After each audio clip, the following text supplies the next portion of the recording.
नमस्कार, स्वागत है आप सभी का आपके अपने YouTube चैनल कुछ कहानियाँ कुछ गीत पर। और मैं हूँ महेंद्र भट्टी, आज एक नई कहानी के साथ। तो आपने यदि अभी तक इस चैनल को सब्सक्राइब नहीं किया है तो प्लीज़ सब्सक्राइब कर लें और बेल आइकन को ज़रूर दबा लें ताकि कोई भी नया गीत, नई कहानी इस चैनल पर आती है तो सबसे पहले आप तक पहुँचे। आइए शुरू करते हैं आज की कहानी। आज की कहानी भगवान श्री हरि विष्णु के नरसिंह अवतार के विषय में है। यह एक ऐसा अवतार है, दूसरे अवतारों के विषय में लोग जानते हों या ना जानते हों, परंतु भगवान नरसिंह के अवतार के विषय में हर कोई जानता है। क्यों? क्योंकि इस अवतार के साथ भगवान श्री हरि विष्णु के परम प्रिय भक्त प्रहलाद जी का नाम जुड़ा हुआ है और इसी के साथ होली जैसे त्यौहार का नाम भी जुड़ा हुआ है। तो आइए शुरू करते हैं भगवान श्री हरि विष्णु का नाम लेकर भगवान नरसिंह के अवतार की कथा।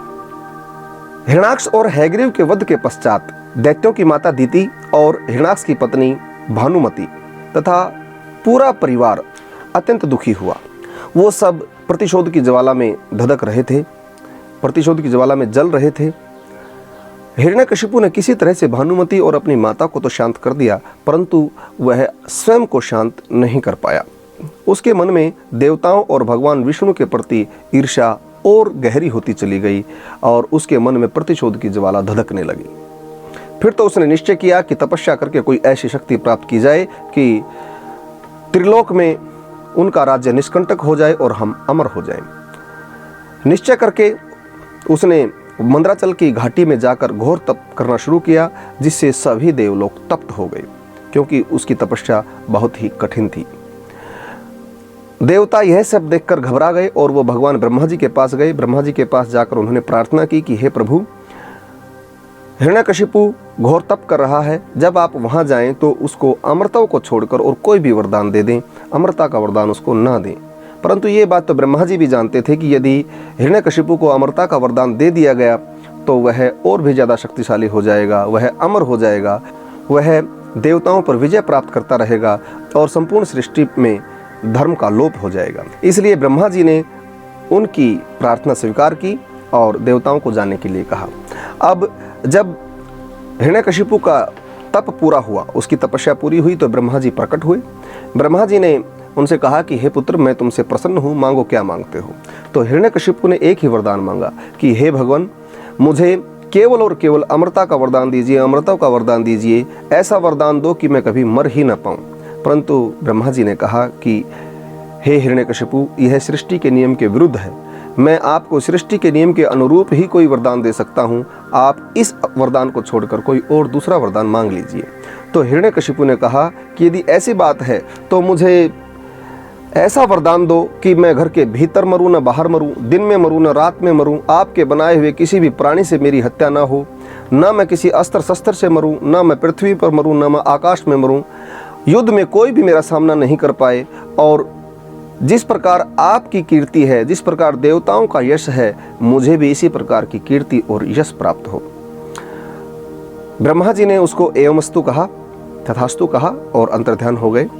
वह अपनी चतुराई पर बड़ा ही खुश था, प्रसन्न था, क्योंकि उसने तो अपनी मृत्यु के दरवाजे अपनी तरफ से तो बंद कर ही लिए थे, परंतु श्री हरि सर्वशक्तिमान हैं, सर्वव्यापी हैं, वो हर बात को जानते हैं और वो जब भी चाहें हर चीज़ की, हर समस्या का समाधान निकाल सकते हैं। अब हिरण्यकशिपु वरदान प्राप्त करके अत्यंत शक्तिशाली हो गया। उसने संपूर्ण दिशाओं में, तीनों लोकों में, देवताओं में, असुर, गंधर्व, नर, गरुड़, सर्प, सिद्ध, चारण, विद्याधर, ऋषि, पितृगणों के अधिपति, मनु, यक्ष, राक्षस, पिशाच आदि भूत और प्रेतों के नायक, इन सभी के स्वामियों को जीतकर सभी को अपने वशीभूत कर लिया। एक प्रकार से उस विश्वजित असुर ने अपने पराक्रम से संपूर्ण लोकपालों के स्थान छीन लिए और स्वयं इंद्र भवन में रहने लग गया। उसने दैत्यों को आज्ञा दी कि आजकल ब्राह्मणों और क्षत्रियों की बहुत वृद्धि हो गई है, इसलिए उन सब का नाश कर दिया जाए, अर्थात उन सब को मृत्यु के घाट उतार दिया जाए।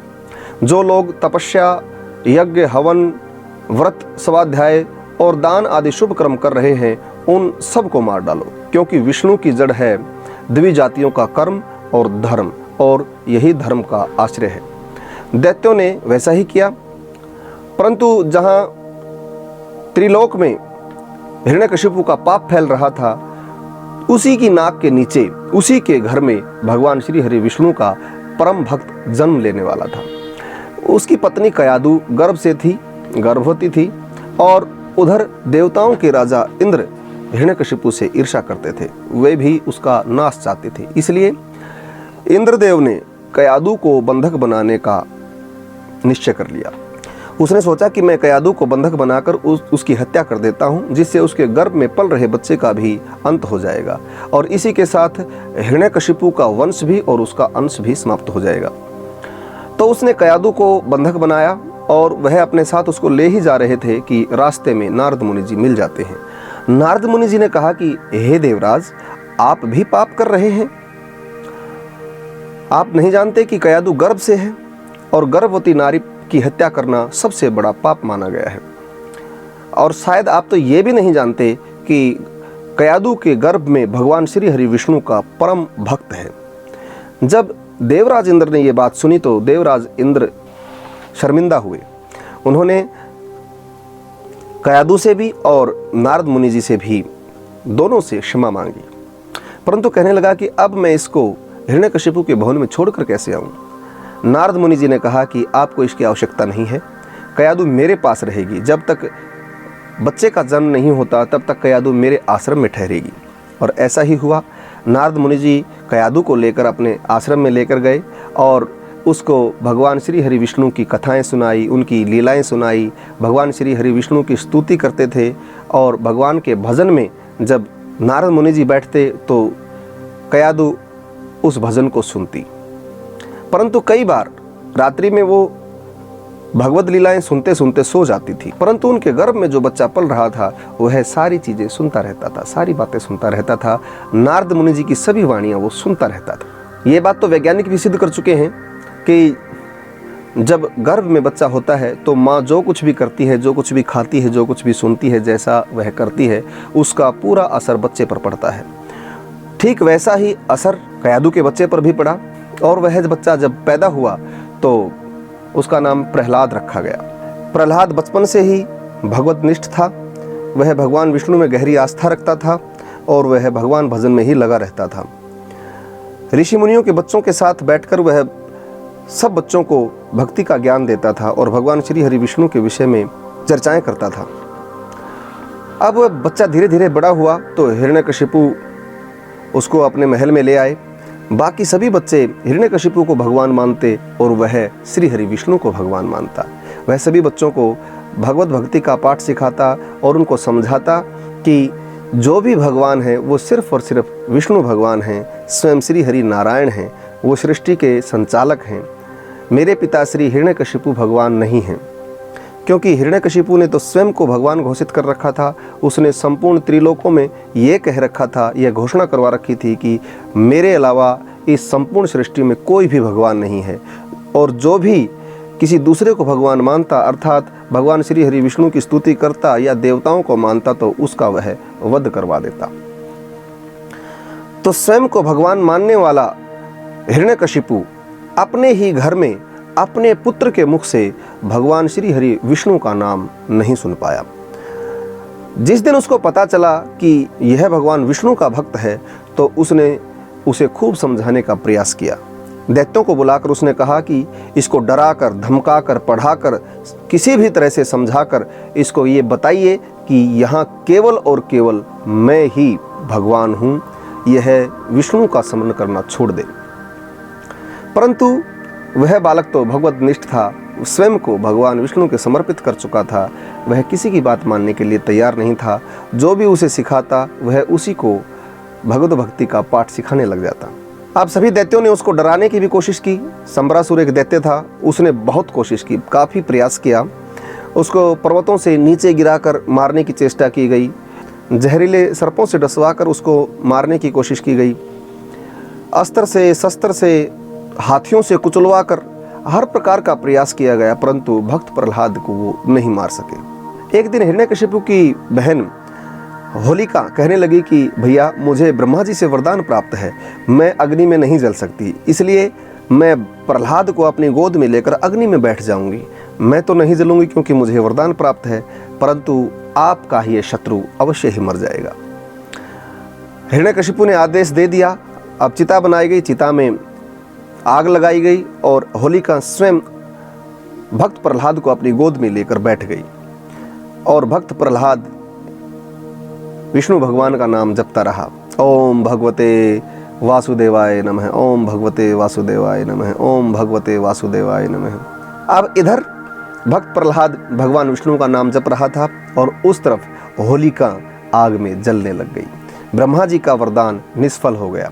उसने चिल्ला चिल्लाकर कहा कि हे ब्रह्मा जी, आपने मुझे झूठा वरदान दिया। आपने कहा था कि मैं अग्नि में नहीं जल सकती और मैंने यह प्रयोग भी करके देखा था, परंतु आज मैं अग्नि में क्यों जल रही हूँ। भगवान ब्रह्मा जी ने कहा कि हे होलिका, मैंने तुम्हें पाप करने के लिए नहीं कहा था, मैंने तुम्हें स्वयं की रक्षा के लिए यह वरदान दिया था, परंतु आज आपने इस वरदान का घोर अपमान किया है और भगवान विष्णु के भक्त को तुम मारना चाहती हो, इसलिए यह वरदान तुम्हारे किसी काम नहीं आएगा।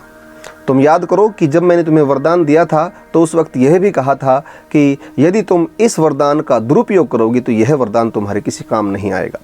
और देखते ही देखते होलिका जल गई। आप सब जानते हैं कि होली का त्यौहार हम मनाते हैं और होली के अंदर जो भक्त प्रहलाद होता है, जो हम लकड़ी गाड़ते हैं एक मोटी सी, उसको निकालते भी हैं। कुल मिलाकर यह पूरा त्यौहार इसी अवतार के साथ जुड़ा हुआ है।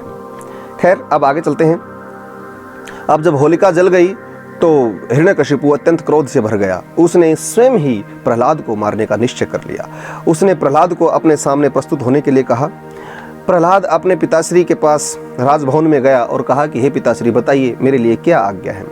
उसने कहा कि तू किसके बल पर इतना उछलता है, किसके बल पर तू विष्णु की भक्ति करता है, मैं भी देखना चाहता हूं कि तेरा जगदीश्वर कौन है, कहाँ है। तो भक्त प्रहलाद ने कहा कि हे पिताश्री, भगवान श्री हरि तो कण कण में विद्यमान हैं, वह इन सभी प्राणियों में ही, जगत के सभी प्राणियों में हैं, वह आप में भी हैं, वह मुझ में भी हैं, वह इन दैत्यों में भी हैं, वह तो हर जगह हैं। हिरण्यकशिपु क्रोध से भरते हुए कहने लगा कि क्या तेरा भगवान, क्या तेरा जगदीश्वर इस खंभे में भी है। भक्त प्रहलाद ने मुस्कुराते हुए कहा कि हाँ पिताश्री, भगवान श्री हरि तो इस खंभे में भी हैं। जब हिरण्यकशिपु ने यह बात सुनी तो हिरण्यकशिपु ने अपनी गदा से उस खंभे के ऊपर जोरदार प्रहार किया और कहा कि मैं तेरे भगवान को अभी समाप्त किए देता हूं। जैसे उसने खंभे के ऊपर प्रहार किया तो खंभ में दरार आ गई और जैसे ही दरार आई तो खंभे के अंदर से ऐसा विचित्र प्राणी प्रकट हुआ जिसके बारे में ना किसी ने सुना था, ना किसी ने देखा था। पूरा धड़ उनका मानव का था, उनका सिर शेर का था, हाथों में बड़े बड़े नाखूनों वाले पंजे थे और पूरे शरीर पर बड़े बड़े बाल थे, जिसे देखकर हिरण्यकशिपु भी डर गया। उसने ऐसा प्राणी कभी नहीं देखा था। उसने उससे लड़ने का प्रयास किया, परंतु खेल खेल में ही भगवान नरसिंह ने उसकी गदा छीनकर हिरण्यकशिपु को ऊपर आकाश में फेंक कर उछाला और अपनी गोद में रख लिया। भगवान नरसिंह हिरण्यकशिपु को अपने घुटनों पर रखकर दहलीज पर बैठ गए और जोरदार गर्जना करते हुए कहा कि हिरण्यकशिपु देख, न दिन है न रात है, न तू घर के भीतर है न घर के बाहर है, न पृथ्वी पर है न आकाश में है, तू मेरी गोद में है। संध्या का समय है, न मैं तुझे अस्त्र से मार रहा हूं, न तुझे मैं शस्त्र से मार रहा हूं, न ही मैं ब्रह्मा जी के द्वारा बनाया हुआ कोई प्राणी हूं, मैं विष्णु हूं, मैं नरसिंह हूं। और ऐसी जोरदार गर्जना करते हुए नरसिंह भगवान ने अपने नाखूनों से हिरण्यकशिपु का पेट फाड़ डाला और हिरण्यकशिपु के साथ ही हिरण्यकशिपु भी और समस्त त्रिलोक्य का पाप भी समाप्त हो गया। अब भगवान नरसिंह को अत्यंत क्रोध आया हुआ था। उनका क्रोध किसी से भी शांत नहीं हो रहा था। न ब्रह्मा जी उनको शांत कर पा रहे थे, न माता लक्ष्मी उनको शांत कर पा रही थी, न ही कोई देवी देवता उनको शांत कर पा रहा था। अंत में भक्त प्रहलाद स्वयं भगवान नरसिंह की गोद में बैठ गया और भगवान नरसिंह का क्रोध देखते ही देखते शांत हो गया। दूसरी दंत कथाओं के अनुसार ये भी कहा जाता है कि भगवान नरसिंह के क्रोध को शांत करने के लिए स्वयं शंकर भगवान को शरभ का अवतार धारण करना पड़ा था। उस शरभ अवतार के विषय में मैं आपको अगली वीडियो में बताऊंगा। तब तक के लिए मैं आपसे आज्ञा चाहता हूं, आपसे प्रार्थना करता हूं कि आप इस चैनल को सब्सक्राइब जरूर कर लें और बेल आइकन को जरूर दबा लें। कुछ कहानियां, कुछ गीत। नमस्कार।